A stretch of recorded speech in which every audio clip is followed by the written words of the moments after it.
Being in Hawaii may seem like a non-stop tropical vacation, but life there is much different and more difficult than you might imagine.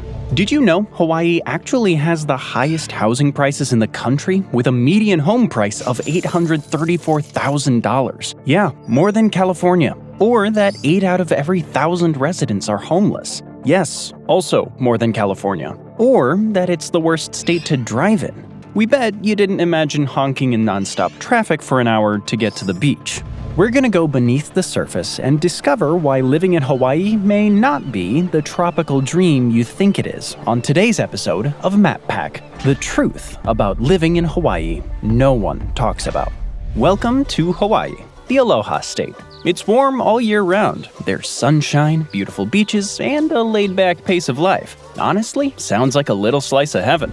Well, if you're earning double what you did on the mainland, that is. Because that's what you'll need to survive in Hawaii. It takes an average of $150,000 a year to live comfortably on the Hawaiian Islands versus an average of $75,000 a year in the mainland US. But you're not likely to find that because most people in Hawaii are underpaid, so you'll probably need 2 jobs, like most locals. And if you have kids, you'll have to factor in the cost of private education because Hawaii's schools leave a lot to be desired. And there's hoping you don't want to start a business, in which case Hawaii ranks 44th out of 50 states for ease of starting one.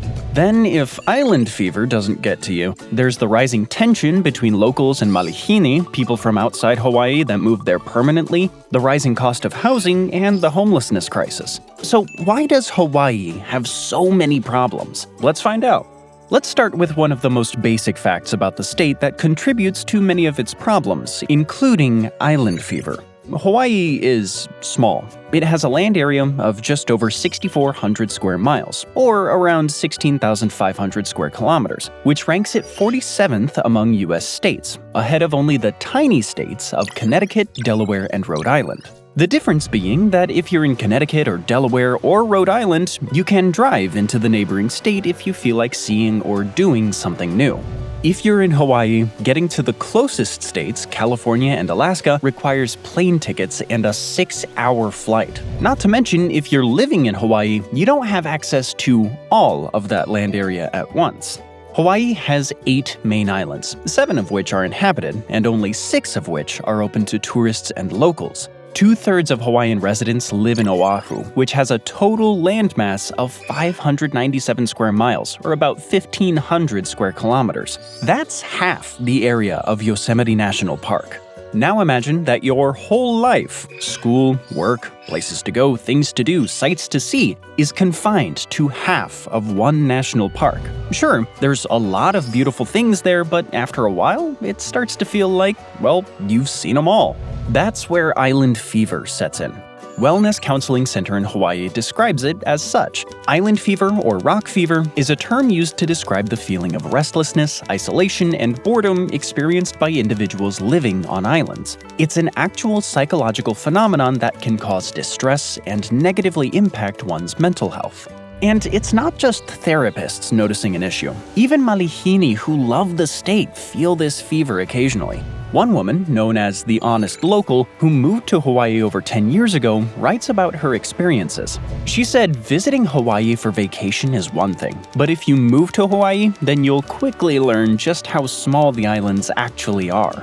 Plus, most places close by 10 p.m., so nightlife is non-existent. You'll run into the same people, make the same small talk, and find yourself yearning for a change of scenery every once in a while. You could always go to other islands, of course, but that still means boarding a plane. You can't just hop in a car or on a ferry to get from Oahu to Maui. Now, island fever is a frustrating side effect of Hawaii being a small, isolated place, but it's not the only one. And that brings us to Hawaii's insane cost of living. According to PayScale, the cost of living in Honolulu is 85% higher than the national average. This includes an average of 20% higher prices in groceries, 71% higher prices for utilities, and 219% higher housing prices. In comparison, San Francisco, widely regarded as one of the most expensive places in the United States, only has a 70% higher cost of living than the national average. When it comes to housing prices, San Francisco clocks in at 182% higher than the national average. That means Honolulu outranks it. We'll get more into the housing prices soon, because there's a whole host of problematic reasons for them, but let's start with Hawaii's size, isolation, and its effect on grocery and utility prices. Hawaiian homeowners might want to bring candles back into fashion, because the average household electric bill in November of 2024 was $355 per month. The high prices are mostly the result of Hawaii's disconnected location. Almost all electricity is produced from oil that has to be shipped in. Shipping adds a lot of costs, resulting in the average cost of electricity in Hawaii being 39 cents per kilowatt hour, as opposed to the average mainland cost being 17 cents per kilowatt hour. Not only is that more than double the average mainland cost, it makes Hawaii the most expensive state for electricity in the country. The story is similar for groceries. Even though food at the supermarket has been hurting everyone's wallets lately, food in Hawaiian supermarkets is really pricey. That's mostly due to the fact that 85 to 90% of food sold in the state has to be imported.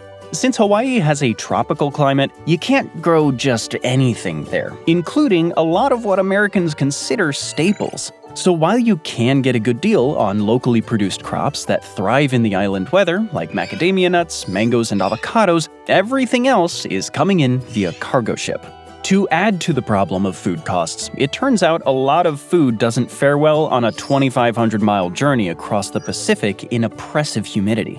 The Hawaii Agricultural Foundation estimates that 1/3 of all imported food is thrown away the second it's unloaded in Hawaii's ports because it's already spoiled. So food sellers have to charge even higher prices in anticipation of 1/3 of their produce going bad. The fact that Hawaii is once again small, so there's relatively little competition between supermarkets, doesn't exactly help. Stores don't have much incentive to lower prices, and since they're already paying insanely high utility and rent or mortgage costs, it's unclear how much wiggle room they have to decrease prices anyway.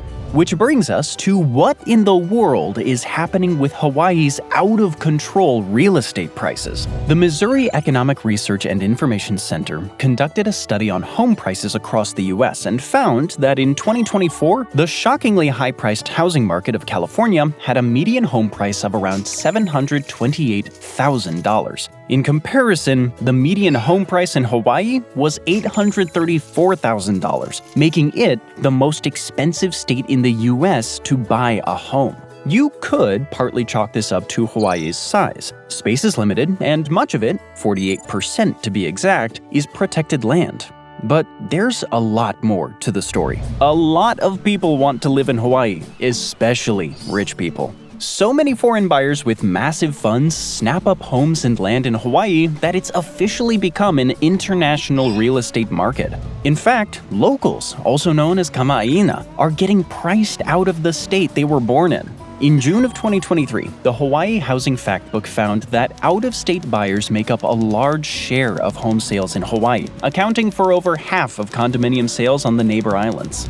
Hawaii's chief economist found that 24% of Hawaiian homes sold between 2010 and 2020 were bought by out-of-state residents, and 4% were bought by foreigners. Oahu actually had the lowest share of foreign buyers, partly due to its relatively big size, but in the neighboring islands of Maui, Kauai, and the Big Island, over 40% of purchases were from out-of-state residents. And the problem is, this isn't just people moving from other states to Hawaii. Governor Josh Green announced that 52% of Hawaii's 89,000 short-term rentals are owned by non-state residents who make money off them, meaning that income leaves the state and the homeowners don't even live there. Some people and advocacy groups point out that Hawaii has a lot of red tape that contributes to the housing crisis. Only 5% of the land is available for any kind of construction, and much of Oahu's land is zoned for single-family homes, limiting the number of people who could live there.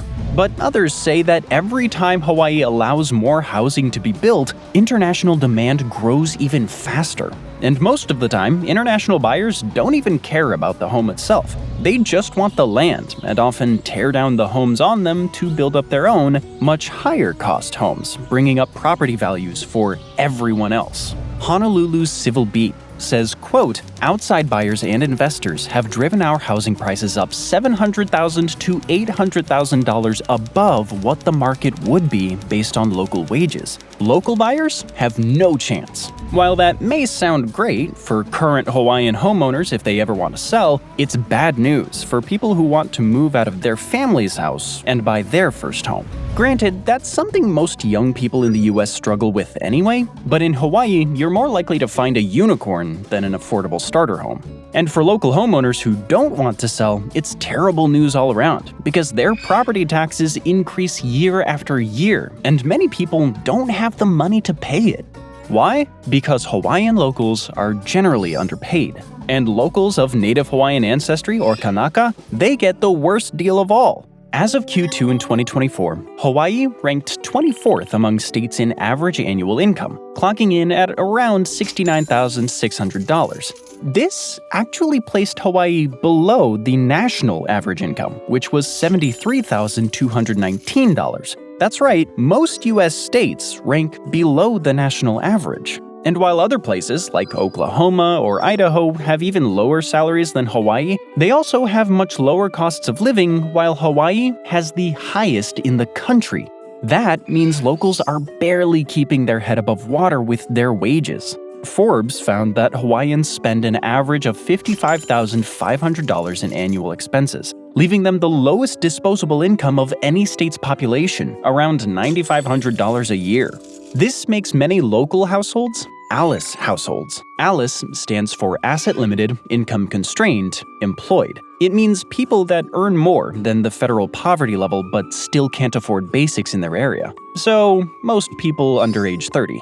According to the federal poverty level, only 11% of Hawaiians earned less than the threshold for poverty. But take a look at the ALICE threshold, which more realistically reflects regional costs of living, and 44% of Hawaiian households didn't earn enough to really make ends meet in the state. Maybe that's why the Hawaii Financial Health Pulse found that 23% of Hawaiians work more than one job. But why is pay so bad in such an expensive place to begin with? Well, it first has to do with the fact that a lot of the local cost of living has nothing to do with local wages, but it has more to do with foreign home buyers and Hawaii having to import absolutely everything from the mainland. Basically, supply and demand just doesn't really work in Hawaii.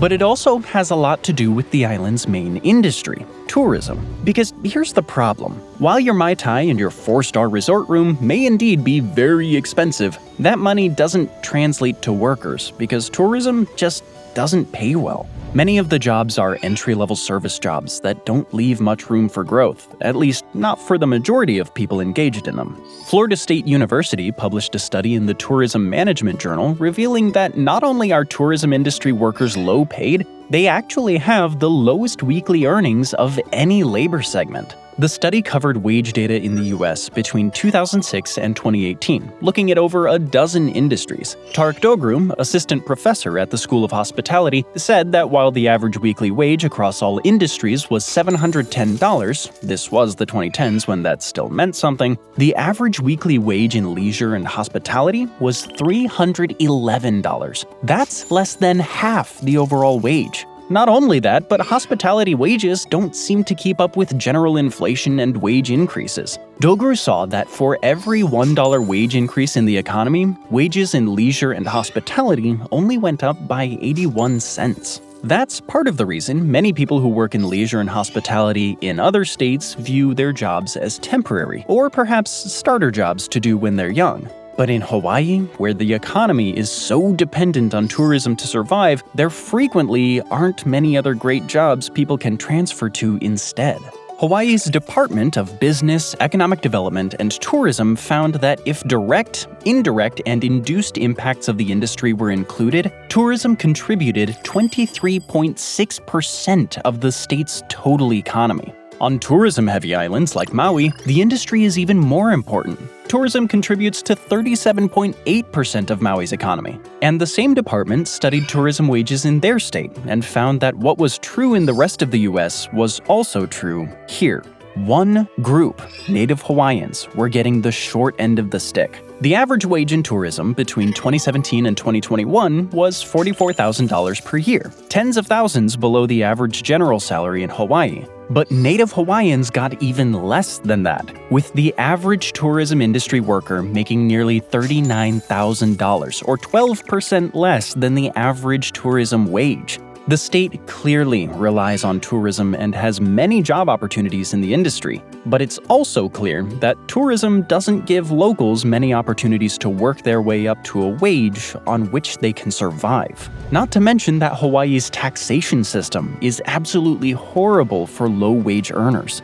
It is the third worst state in the US when it comes to taxing the lowest income families. The lowest 20% of income earners are taxed at 14.1%. That's even more aggravating when you discover that the top 1% in Hawaii are taxed at 10.1%. This system further decreases the take-home pay for many Hawaiians, especially those most vulnerable to poverty to begin with. And that's hardly the only issue tourism causes, as you'll soon see. Now you might be thinking, okay, so if tourism pays low wages, why don't more Hawaiians try to start their own businesses so they have more room to grow? And the answer is because it's not very easy to start a business in Hawaii.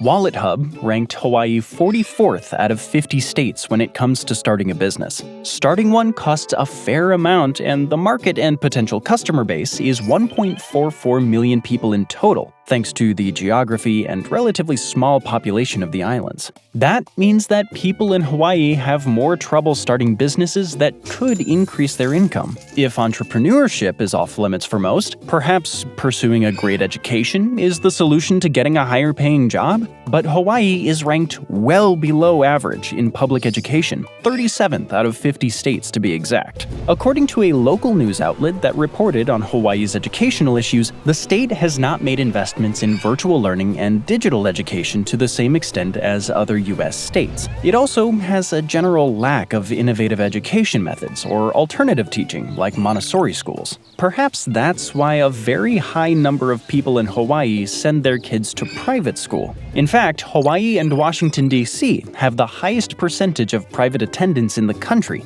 tied at 17% of local students attending private instead of public school.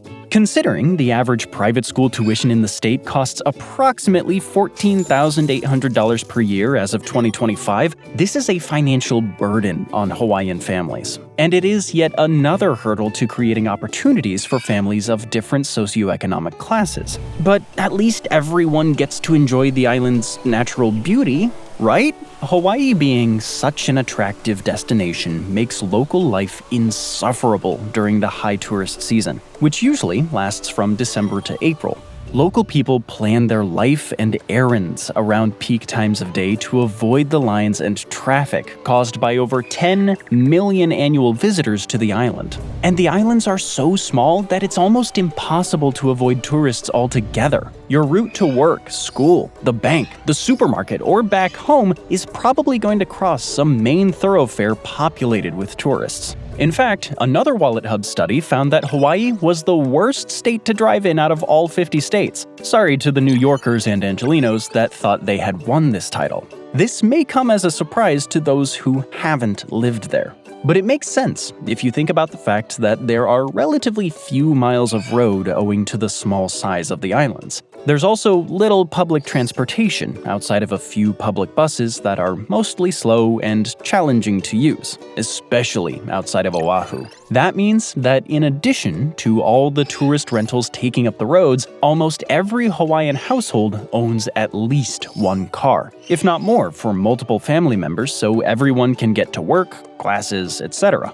It's another financial burden contributing to the cost of living, which ends up clogging up the main roads. In fact, the latest survey shows that Hawaiian households have an average of 2 cars each. As you can imagine, all of these factors make relationships between locals and visitors, even transplants of several years, tense. On the surface, this makes sense, because there is a love-hate relationship in any destination between the people who rely on tourism but are also financially displaced by it. One transplant says, "Just know that when you move here, you'll want to bring your thick skin, because the cold shoulder is all but guaranteed." But in Hawaii, the resentment goes even deeper than local and transplant. And that brings us back to the wage difference between Native and other Hawaiians, because it's not the only gap that exists between these groups.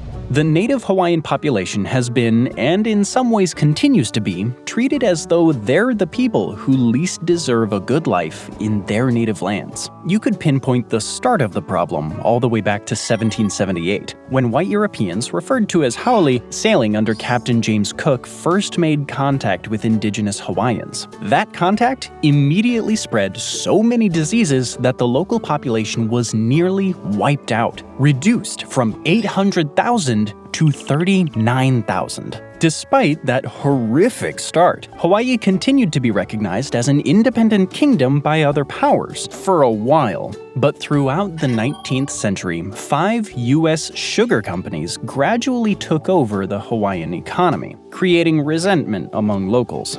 Then, in 1893, the U.S. Marines decided they might as well take over Hawaii for real, and overthrew Queen Liliuokalani and the rest of the government. 95% of Hawaiians signed petitions against a full U.S. annexation, and along with Queen Liliuokalani, took them all the way to the U.S. Congress. They courageously brought forth and defended valid complaints over the course of 3 months. First and foremost, that a foreign power overthrowing a ruler violated international law. In a pretty shocking twist, the US, of all places, agreed with that line of reasoning. But as happens with most small victories in politics, this one was quickly reversed and destroyed. The next year, the Spanish-American War broke out, and the US started dreaming of building Navy bases in a strategic place in the Pacific. So, Hawaii was annexed to the US in 1898. To add insult to injury, the US banned indigenous religious practices and also banned teaching of the Hawaiian language in schools. Workers from the mainland, as well as Japanese and Chinese workers, were sent to work on island plantations. At the same time, the US solidified financial control of the islands and established military bases. Tired of getting pretty bad treatment as a territory, local activists petitioned to make Hawaii the last state to be added to the Union in 1959. Unfortunately, few benefits found their way to Native people even after Hawaii was recognized as a state. And, as you can imagine, all this history started the relationship between Native Hawaiians and particularly white non-islanders off on the worst of feet. This has led to tensions between tourists and service workers on the island. There's also a huge gap for Native Hawaiians in terms of wages, home ownership, and general quality of life, compared to almost everyone else on the island. First of all, Native Hawaiians may be the most affected and least happy about the influx of tourists to their shores. One report confirms that many Native Hawaiians feel the tourism industry's growth has contributed to a degradation of their cultural values. But how can that be? Doesn't the tourism industry preserve Hawaiian traditions? After all, almost every resort has dancers go up on stage to dance a traditional hula with grass skirts. Well, turns out grass skirts were never traditional items of clothing in Hawaii. Rather, they're westernized, distorted versions of native culture meant more as a show for tourists than any authentic representation of Hawaiian history or culture. They actually got their start on the vaudeville circuit, and that goes for a lot of what Westerners associate with Hawaiian culture. Second, the history and present of Hawaii have eroded native culture and land. For example, local spiritual sites like Kaho'olawe were put under the jurisdiction of the US Navy, who decided to use them for bombing practice. This, understandably, angered Native people, and US historical practices partly led to the poverty of the Native population today. In the 1960s and 70s, local farmers, many of them Native Hawaiians, were evicted and displaced in the name of land development. This is in a state that would eventually develop the big problem with homelessness that Hawaii has today. In a state of skyrocketing housing prices, more and more people are finding themselves with no place to call home. In 2017, the U.S. Department of Housing and Urban Development released a report stating that Hawaii is the state with the highest per capita homelessness rate in the U.S. As of 2024, 8 per 1,000 residents are homeless, tying with New York. And in 2016, a full 42% of homeless people in the state identified as Native Hawaiians or Pacific Islanders. Obviously, housing prices in Hawaii have hit everyone who lives there, but Native Hawaiians who had lost land and homes over the last couple of generations and had nothing to pass down got hit the hardest. And the lack of homeownership and poverty unfortunately became a vicious cycle. Though Native Hawaiians are employed at around the same rate as all other Hawaiians, they usually work lower-income jobs, even outside of the tourism industry. This might have to do with the fact that only 11.5% of Native Hawaiians had a college degree in 2017, compared to 22% of the general state population, giving them fewer options for higher-paying jobs. That's why they earn less. In 2017, $66,300 in median household income compared to $77,800 in median household income for all Hawaiian residents, which keeps them in poverty. In a high-cost state like Hawaii, not getting a degree to have a chance at a higher-paying job isn't just something your parents will always annoy you about. It's an existential problem. As Professor Jonathan Okamura at the University of Hawaii says, you'd think having a full-time job would keep you out of homelessness, but that's not the case. The struggle to survive in Hawaii is real. This constant economic pressure may help explain why Native Hawaiians face alarmingly high rates of substance abuse and incarceration. But they also suffer from some of the worst death and disease rates, not just in the state, but across the entire country. Many indigenous people still advocate for either land restoration or restoration and compensation, though that hasn't really happened yet. In 1993, the U.S. did apologize to Native Hawaiians for overthrowing their queen, 100 years after it happened. They also admitted that Hawaiians had never voluntarily given up their land, and that's it for now. That's why, even though Hawaii is one of the most diverse states in the country, relationships between different groups aren't always the easiest. After the devastating Maui fires of August 2023 that caused $16 billion in property damage to the island, local officials and leaders asked for a temporary pause in tourism to Hawaii, or at least lower tourist numbers. This is so they can rebuild and figure out a new way forward to the future. But even though there was a temporary slowdown to the influx to the island, it seems that tourist arrivals picked right back up and are up to pre-fire levels in 2025. Not to mention, Hawaii is going to have to contend with another pressing problem: climate change and bad use of land by the resorts. This has resulted in the state losing 13 out of 750 miles of coastline so far, and 70% of Hawaiian beaches actively eroding. If Hawaii is ever going to become a beautiful, affordable place to live for tourists and locals alike, better management of the tourism industry, the environment, and affordable homeowner programs for locals are needed. Thanks for joining me today. I hope you enjoyed the video, and if you want to see more videos like this, then please consider subscribing and turn on notifications. It really does make a difference. Thanks again, and I'll see you next time on MatPack.